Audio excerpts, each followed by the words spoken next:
Welcome to Rosie's Rainbow Fund. I'm Joanne Froggatt. As a patron of this very special charity, I am going to share with you the vitally important work which is being carried out through the fund. In the next few minutes, you will learn about why Rosie's Rainbow Fund was started and how it has evolved to be such a powerful lifeline to so many children and their families. Rosie Mayling was a bright, witty, popular little girl whose concern for others less fortunate than herself resulted in the creation of Rosie's Rainbow Fund. As the daughter of the owners of Red Roof Theatre School, she grew up surrounded by song, dance and music. By the age of 10, she had not only performed on television, in films and in many stage shows, but together with her older sister Ellie and two close friends, she had written and produced her first musical show for charity. In late 2002, Rosie became ill and was diagnosed with vasculitis, a rare autoimmune disease which affected her blood vessels.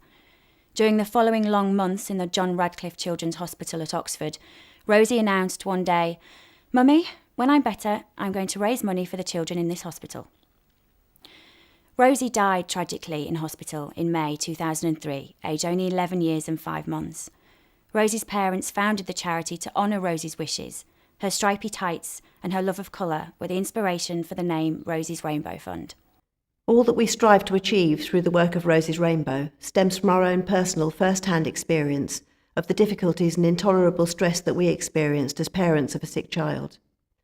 We were very clear about what was needed in order to help other parents in a similar situation. Rosie's wish was to help the sick children that she encountered while she spent many months in hospital. Rosie was proactive and determined.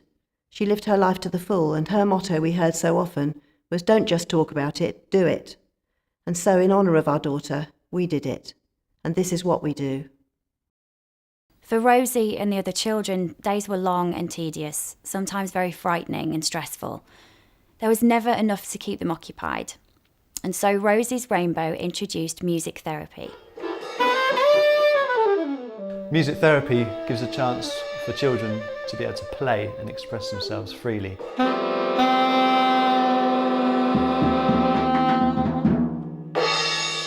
In the hospital setting, they have a lot of things done to them, procedures, and so in the music therapy setting, they get to decide what happens.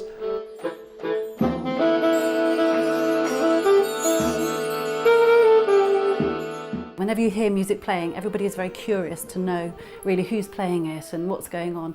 And so it gathers people together, and the children are often so isolated, they haven't got their regular peer group, their school friends, but in music they can actually kind of make contact, if you like, with the outside world, the kind of normal world. When they're in hospital, everything's strange. You've got strange people around them. We're doing kind of things that aren't kind of normal in that sense. So actually trying to do something, having music that they can be involved with, you know, something that they would either do at home or at school, actually just gives them that sense of normalcy. There are times when nothing else can actually meet the needs of a child.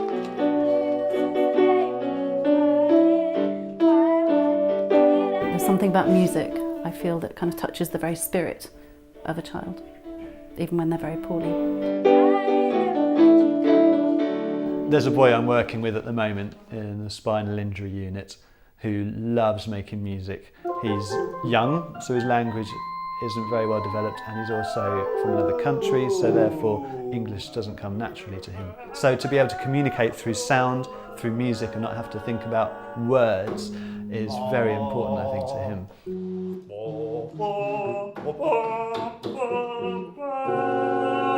There's plenty of evidence that to enjoy something can help you get better, to be able to be yourself and play, be creative, can take your mind off things and help you feel better and actually get better more quickly. The music therapy that's been supplied to the kids is absolutely amazing. Our daughter's experienced that.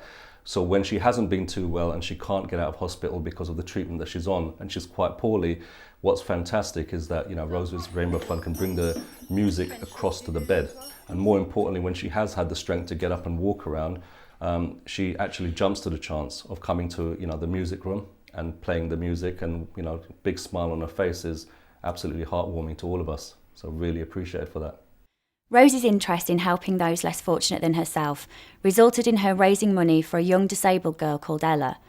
Ella was the first of many hundreds of children to benefit from the power of Rosie's Rainbow music, and we now offer regular music sessions in many special needs schools and centres. The Rosie's Rainbow sessions are really motivational to the children, and in these children's lives day to day, everything is just a challenge, it's difficult, so it's great that we can create that motivating environment. Well, the children absolutely love the sessions. They enjoy the fact that every week they get a chance to come together as a group.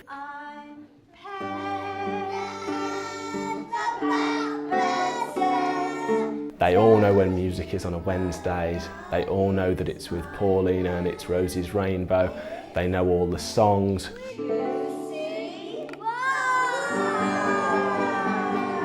They'll ask what time it's starting, it's just an activity that they all really look forward to. It was brilliant, and I just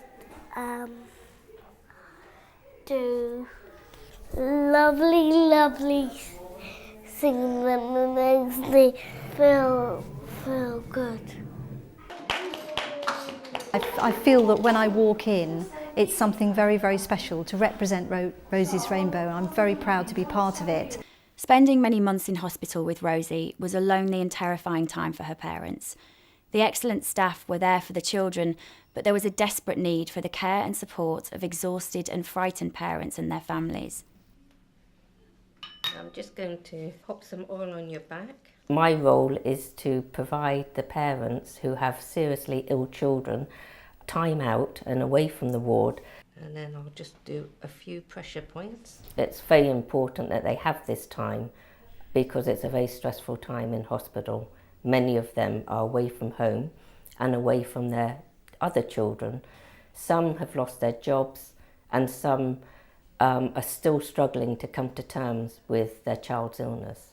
When you're under stress with a child that's seriously ill, you're pretty tensed up. As a parent, normally you're in control and you can always put it right. They can't tell their children that they can put it right. You're always thinking as a parent what's happening to your daughter with the treatment, what's coming next. Even, me in midwifery and nursing, I hadn't realised the strain it is on them and how it tortures them, So that little bit of time out just gives them that boost that they need to carry on and be positive. After using the treatment, it actually relaxed the muscles. More importantly, it relaxed the headaches.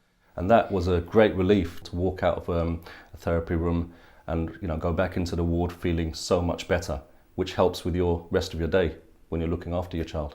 The physiotherapists, the doctors and the nurses, they're all very aware of the work the Rosie's Rainbow Fund does. Amanda, who does our massages, and Kerry, who does our music, are welcomed onto the ward. They're seen as essential members of the team. When Rosie died, her family were in urgent need of first-class bereavement support. With the help of Jenny Thomas OBE, Rosie's Rainbow bereavement support was put in place. I'm one of the team at Rosie's Rainbow Fund, where I see families who sadly have experienced the loss of a baby or a child. One of the things that's so helpful is to be able to offer people support through a charity when they've been through the most devastating event in their life. The charity also provides totally funded holidays for families. We have arranged trips to Disney Paris, theatre trips with special meetings with the stars, and holidays for parents with disabled children. Our next goal? We would like our very own Rosie's Rainbow House by the Sea.